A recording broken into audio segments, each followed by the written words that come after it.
Joe Burrow is now officially out for 3 months with a turf toe injury. This means that the Bengals will need to find a way to make the playoffs this year with no Joe Burrow. Right now, they are 2-0. Jake Browning coming in to defeat the Jaguars over the weekend.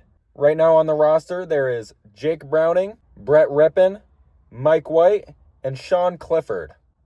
Now, if you put a gun to my head and said that I had to pick one of those 4 quarterbacks to lead my team to the playoffs, I'd let the gun go off. Right now, it would appear that they are going to move forward with Jake Browning, at least for week 3. For the rest of the season, we'll see how that plays out, see if they can make a move. So in this video, I have compiled 10 other options that the Bengals could potentially pursue to maybe get a better quarterback to lead this team to the playoffs for Joe's eventual return. So without further ado, let's get right into it. Now, the clear option and the most likely option is that they will just stick with Jake Browning for the rest of the season, the remainder of the season. Any quarterback that is starting on an offense with Jamar Chase has a lot of help and can succeed a lot easier than a quarterback with no Jamar Chase on their team. It's just as simple as that. And Jake Browning looked great against Jacksonville. So if he can maintain this composure and be able to deliver the ball the way he did against Jacksonville for the remainder of the season, then I don't think the Bengals have much to worry about. Reason I'm making this video is because of an injury. Injuries happen all the time in the NFL. We're only 2 weeks in, and teams are really hurting right now because of injuries. If Jake Browning does go down, hopefully not during the season, I have 9 other options compiled that I'm about to go over that could be serviceable options for the Bengals to pursue for the rest of this season. We have Kirk Cousins. Kirk is currently serving as the backup in Atlanta after getting benched last season for poor play. If the Bengals wanted a quarterback that could come out and win games right off the bat and be a strong leader, you don't have to look much farther than Kirk Cousins. The only issue with Kirk is that a trade would make the Bengals consume that contract, and Kirk Cousins right now as a backup quarterback has one of the largest contracts at the position, and I don't think the Bengals can really afford to pay that out right now. Not likely on Kirk Cousins. Let's move on to the next one. If you want a quarterback to lead your team to the playoffs and potentially to a Super Bowl with Super Bowl aspirations, you probably would want a guy that has been there and done that before. You want a Super Bowl champion quarterback. Look no further than Kenny Pickett. My guy is currently on his 4th NFL team in his 4th year in the league, and he is awful. If you can't beat Joe Flacco and Shedeur Sanders in a quarterback competition, then you should not be a backup in the NFL. So I'm not going to talk too much more about Kenny Pickett. I thought it'd be a fun one to throw in the video. He might be able to get the ball somewhere, but if you want to lose games and sell your season, then Kenny Pickett should be your starting quarterback. I forgot to mention this during my introduction, but none of these quarterbacks are in any sort of order from worst to best. They're just ideas that I've had. However, I will say that the last one on this list is my personal favorite. Anthony Richardson. Richardson was drafted super high by the Colts, and he was thrown into the deep end immediately, and he sank. He could not swim with the big fishes, and honestly, I think he needed a little more time to learn and grow. Right now, he is the backup in Indianapolis. He lost his starting job in the offseason to Danny Dimes, and Danny Dimes is performing amazingly so far this season. So if Anthony Richardson wants to touch the field, I would suggest some sort of trade request. And if there is a team that needs a serviceable starting quarterback for the majority of the season, look no further than the Cincinnati Bengals. Zach Wilson. People forget that Zach Wilson was drafted number 2 overall in the 2021 NFL Draft behind Trevor Lawrence with a high future ahead of him and a crazy college career at BYU. He looked like Josh Allen if Josh Allen made good decisions. Obviously, that didn't work out the way they wanted to in the NFL. Had a couple quite awful seasons with the Jets, played as a backup in Denver for a season, and this season he is Tua's backup in Miami. If the Bengals want someone that can really provide the rock, Zach Wilson can really do that. Zach Wilson has never in the NFL had an option like a Jamar Chase, a bona fide stud that's super reliable. I think that Zach Wilson could be a great option for the Bengals if they're willing to consider it. This next one is two players that I combined into one. They are both backup quarterbacks on the New England Patriots roster right now. We have Josh Dobbs and the Syracuse kid, Tommy DeVito. Josh Dobbs showed that he can come in as a serviceable backup and win games. He has kind of become the NFL's journeyman. Getting used to a new offense quickly is not something that Josh Dobbs is not accustomed to. He has shown in the past, especially with the Vikings, that he can pick up on an offense and win games within the week. So Josh Dobbs could be a very serviceable starter. On the other hand, Tommy DeVito looked pretty good playing for the New York Giants the past couple of seasons. Kid out of Syracuse, Italiano-American, great guy. I love Tommy DeVito, and I think that if you want to give him a chance, you could. Personally, if I'm the Bengals, he wouldn't be my first option, especially with a lot of other people that I put on this list.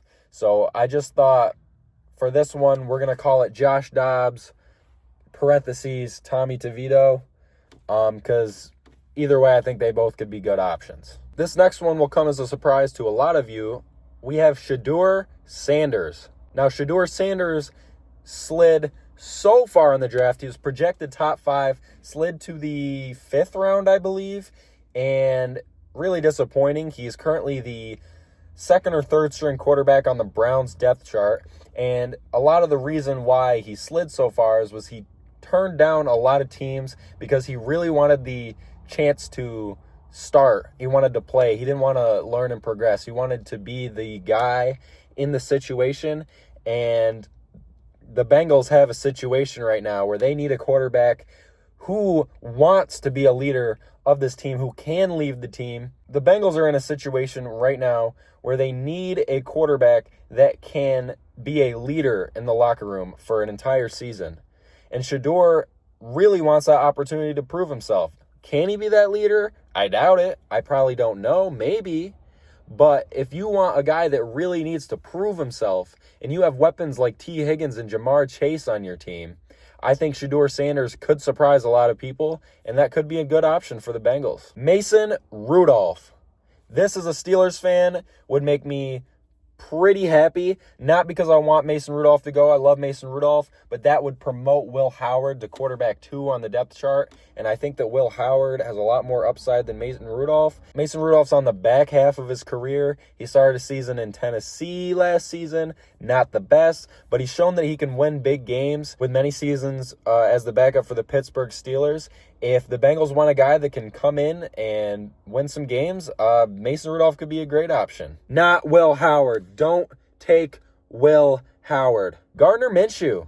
Low-key forgot about this guy. He's been the backup on the Chiefs for a couple seasons now and hasn't gotten to start since that one season with Las Vegas where he got to start a few games before getting benched or hurt when Aiden O'Connell came in. I don't really remember a lot of that situation.